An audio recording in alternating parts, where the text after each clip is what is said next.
अगला है श्लोक नंबर 7, जो कि हमारा अंतिम श्लोक है इस वाले पूरे हमारे चैप्टर का। पहले चैप्टर शुचि पर्यावरण का अंतिम श्लोक में हम आ चुके हैं। प्रस्तर तले अर्थात क्या हुआ, पत्थरों के तले।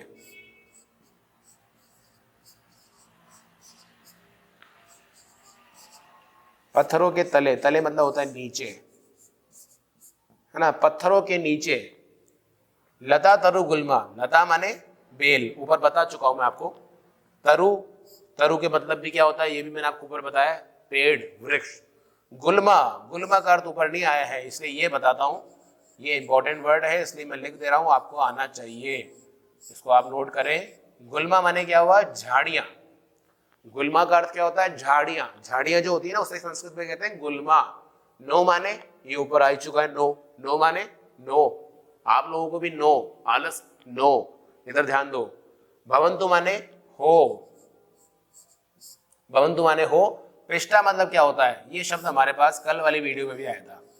पिष्टा का मतलब होता है पीसना, पीसना, जो पीसता ना उसको कहते हैं पिष्टा, पीसना। नो यानी नो हो, नो भवंतु यानी नहीं हो। लिखा है प्रस्तर तले लता तरु गुल्मा नो भवंतु पिष्टा, यानी कि पत्थरों के तले लता यानी कि लताएं, बेल, तरु माने पेड़, गुल्मा मतलब झाड़ियों का पीसना ना हो। अब एक बात बताओ, पत्थरों के नीचे झाड़ियां, पेड़ और जो है कि बेल, लताएं जो होती है वो कैसे पीसेंगी? आप अंदाजा लगा सकते हैं कि वो पत्थरों के नीचे कैसे पिस जाएंगी? नहीं लगा पाएंगे, थोड़ा सा सोचेंगे तो लगाएंगे। कहने का मतलब ये हुआ कि आजकल शहरों में जिस तरह से डेवलपमेंट बढ़ रहा है, लगातार नए नए प्रयोग हो रहे हैं, नए नए मॉल बन रहे हैं, सिनेमा हॉल बन रहे हैं, बड़े बड़े शोरूम बन रहे हैं, दुकानें बन रही है, मार्केट बन रहा है, तो ये बनता कहाँ है? खाली स्थान पर। खाली स्थान में ऐसी जगह जहाँ पर कुछ ना बनाया जाए तो एक समय के बाद में वहाँ पेड़ उगने लग जाएंगे, वहाँ अलग अलग सुंदर सुंदर झाड़ियाँ उगने लग जाएगी और वहाँ पर पेड़ के साथ बेल भी कहीं ना कहीं उगने लग जाएंगी। भाई खाली जगह कोई समय तक पड़ी रहे और वहां पर जो है अच्छी उपजाऊ जमीन हो तो वहां पे ऑटोमेटिक जो है पेड़ उगना शुरू हो जाएंगे, घास फूस झाड़ियां पेड़ उगना हो जाएंगे।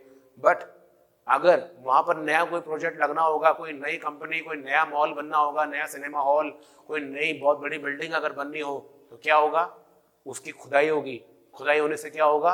वहां जो पेड़ थे उन्हें काटा जाएगा, झाड़ियों को उखाड़ा जाएगा और बेलों का तो नामो निशान ही मिटा दिया जाएगा। तभी तो जमीन को खोद करके नींव रखी जाती है ना किसी भी बड़ी बिल्डिंग की। इसलिए बोला गया यहाँ पर, कवि कह रहे हैं कि बस बहुत हुआ, पत्थरों के तले लता तरु गुल्मा, यानी कि लता तरु गुल्मा यानी झाड़ियों का पिसना ना हो, बस बहुत ज्यादा हो गया ये शहरों का बढ़ना। पाषाणी सभ्यता, पाषाणी मतलब होता है पत्थरों की,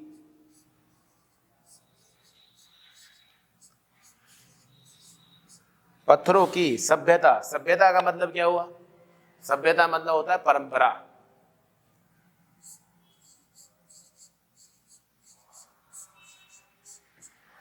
पत्थरों की परंपरा का क्या हो? निसर्गे यानी मिलना।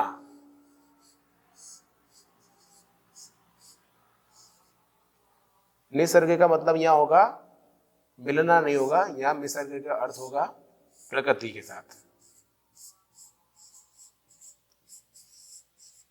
निसर्ग का अर्थ यहां पर होगा प्रकृति के साथ, ठीक है।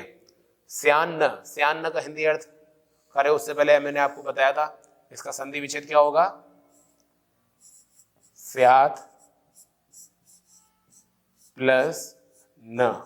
स्यान्न मतलब नहीं हो, कल बताया था ऊपर भी। स्यात् मतलब होता है हो, न माने ना यानी नहीं, स्यान्न यानी नहीं हो। समाविष्टा, समाविष्टा का अर्थ होता है मिलना।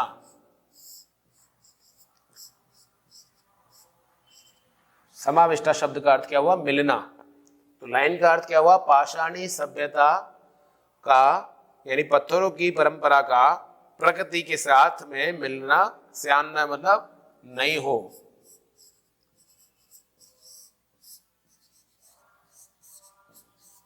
पत्थरों की परंपरा का प्रकृति के साथ में मिलना ना हो।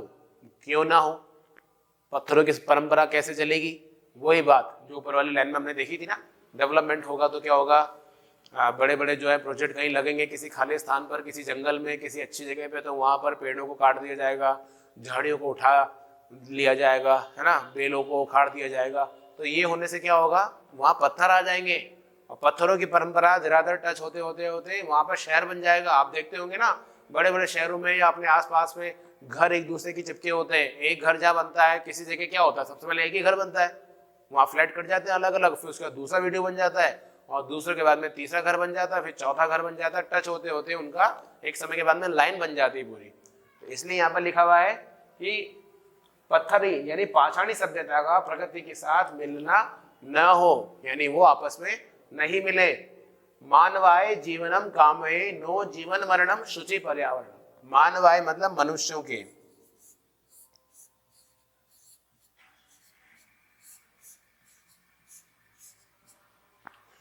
मनुष्यों के लिए। अगर आपको कारक याद होंगे ना, कारक में चतुर्थी विभक्ति का चिन्ह क्या होता है, कर्ता ने कर्म को करण से के द्वारा, कोष्टक में आता से के द्वारा अपादान, कर्ता ने कर्म को करण से संप्रदान के लिए। चतुर्थी विभक्ति क्या है, संप्रदान के लिए। आप देखो राम शब्द की चतुर्थी विभक्ति क्या होती है, रामाय। शब्द आप ध्यान देंगे तो क्या होगा, रामाय। कौन सी विभक्ति, चतुर्थी। और वैसे ही मानव शब्द की अगर आप मानव शब्द चलाएंगे तो मानवाय, चतुर्थी विभक्ति एक वचन होगा मानवाय। तो राम शब्द के अकॉर्डिंग ही मानव शब्द बनता है और मानव शब्द की भी चतुर्थी विभक्ति रामाय की तरह मानवाय होती है। लेकिन इसका मानव यानी मनुष्य होता है, आगे हम क्या लगाएं, इसके साथ क्या जोड़े हम, उसके लिए आपको क्या करना होगा, कारक याद होने होंगे। जब कारक याद होंगे तो आपको अच्छे से वो कवर होगा। जीवनम मतलब होता है जीवन की, जीवनम मतलब जीवन की,